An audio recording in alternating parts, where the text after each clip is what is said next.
Hello दोस्तों, मेरा एक दोस्त है रोहित। हम दोनों ने साथ में ही पढ़ाई की है और पता नहीं कैसे उसके मार्क्स मुझसे भी ज़्यादा अच्छे आते थे। मतलब हम सेम स्कूल में जाते थे, साथ साथ रहते थे, साथ ही ट्यूशन जाते थे। मतलब हम दोनों का स्टडी पैटर्न ऑलमोस्ट सेम था, सिवाय एग्ज़ाम्स के कुछ दिन पहले का। एग्ज़ाम्स के वक्त रोहित और मैं एक दूसरे के ज़्यादा कॉन्टेक्ट में नहीं रहा करते थे, क्योंकि हम दोनों अपनी अपनी पढ़ाई में बिजी रहा करते थे। एग्ज़ाम्स के बाद उसके रिजल्ट्स मुझसे थोड़े बहुत ज़्यादा अच्छे आते थे, तो इसी से मैं सोचता था कि ऐसा क्या है जो मैं नहीं करता और रोहित करता है, ताकि मेरे भी अच्छे मार्क्स आ सकें। तो मैंने एक दिन उससे पूछा कि यार तू ऐसा क्या करता है कि तुम्हारे मार्क्स जो है वो मुझसे ज़्यादा आते हैं। तो उसने मेरे साथ कुछ ऐसी टिप्स शेयर की जो कि हर स्टूडेंट के लिए काफ़ी ज़्यादा ज़रूरी है जानना। तो दोस्तों, आज मैं प्रॉमिस करता हूँ कि आज की ये वीडियो आपके लिए काफ़ी स्पेशल होने वाली है, मेरी हर वीडियो की तरह। इस वीडियो को देखने के बाद में आप कमेंट बॉक्स में थैंक्स ज़रूर बोलेंगे, ये मेरा वादा है। तो and you will be surprise to know that. I promise you कि इस वीडियो को देखने के बाद में आपका एक सेकंड भी ज़ाया नहीं होगा। जी हाँ दोस्तों, तो welcome back to your own YouTube channel Mister Proton and let's get started. तो दोस्तों, आई एम श्योर कि आप जानना चाहते हैं कि रोहित ने मुझे उस दिन क्या टिप्स बताई। जानने के लिए आप इस वीडियो को एंड तक देखना। दोस्तों, हम सब उस फेज को झेल चुके हैं जहाँ हमें एग्जाम्स के कुछ दिन पहले या ड्यूरिंग एग्जाम्स में क्या रिवाइज करना है वो समझ नहीं आता है। हम कुछ ऐसी टिप्स आज सीखने वाले हैं जो कि मेरे फ्रेंड रोहित ने मुझे बताई थी। सो दोस्तों, tip number 1, belief system. Belief system होता क्या है? बिलीफ सिस्टम का मतलब होता है किसी चीज़ पे बिलीफ रखना, यानी भरोसा करना। जैसे कि हम सब भगवान को मानते हैं और उन पे भरोसा करते हैं, ठीक उसी ही तरह हमें खुद पर भी भरोसा करना आना चाहिए। हमें खुद की कैपेबिलिटीज़ और इंस्टिंक्ट पे भरोसा करना आना चाहिए।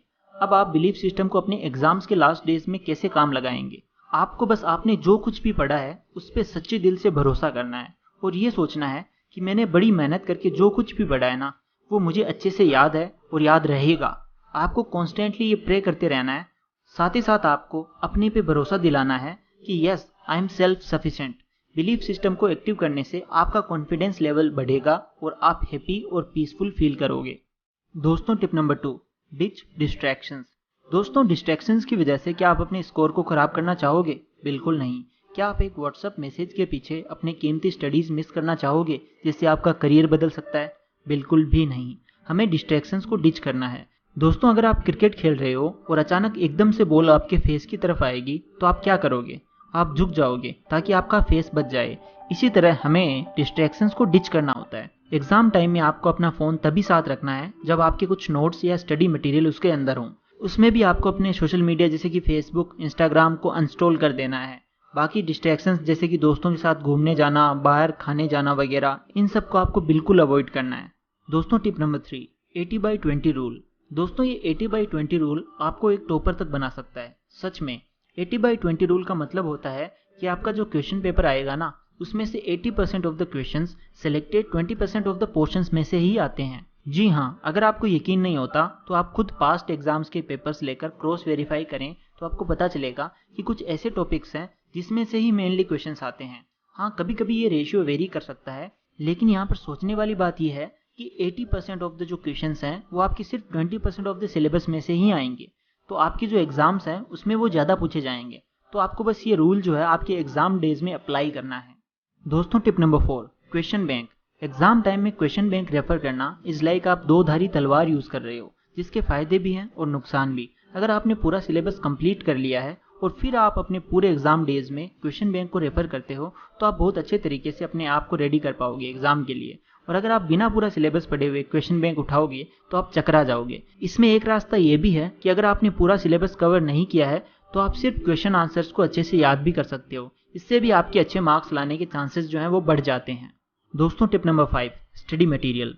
सबसे बड़ा कन्फ्यूजन एग्जाम डेज में जो होता है वो ये है कि हम मटेरियल कौन सा रेफर करें। अक्सर कई बच्चे इतनी सारी रेफरेंस बुक्स, टेस्ट पेपर्स, ये सर के नोट्स, वो सर के नोट्स, वो कोचिंग का मटेरियल और पता नहीं क्या क्या ले लेते हैं और उसमें से क्या पढ़ें क्या ना पढ़ें उसी सोच में ही ख़त्म हो जाते हैं। इसलिए मेरी इस बात को याद रख लो कि refer only your text books and notes during your exam days. क्योंकि जो भी एक्स्ट्रा की प्रैक्टिस करनी थी आपको वो आप कर चुके हैं, लेकिन अब एग्जाम डेज में आपको सिर्फ टेक्स्ट बुक्स को ही रेफर करना है, क्योंकि आपका जो क्वेश्चन पेपर आएगा ना वो उस पर ही बेस्ड होने वाला है। जहाँ तक बात है नोट्स की, तो अगर आपने वो खुद अपने हाथों से बनाए हैं तो वेल एंड गुड है, और अगर नहीं बनाए और अगर वो रेडीमेड नोट्स हैं तो भी चलेगा। बस आपको इतना ही करना है and you will see the results. दोस्तों, tip number 6, process of study.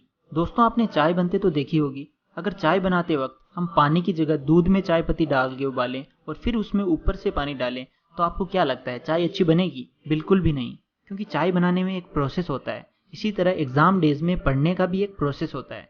सबसे पहले आपको पायलट व्यू लेना है, यानी सिर्फ स्कैन थ्रू करना है अपने स्टडी मटेरियल का, एंड देन आपको अपने टेक्स्ट बुक्स में दिए गए क्वेश्चंस को पढ़ना है और फिर से एक बार और पायलट व्यू लेना है।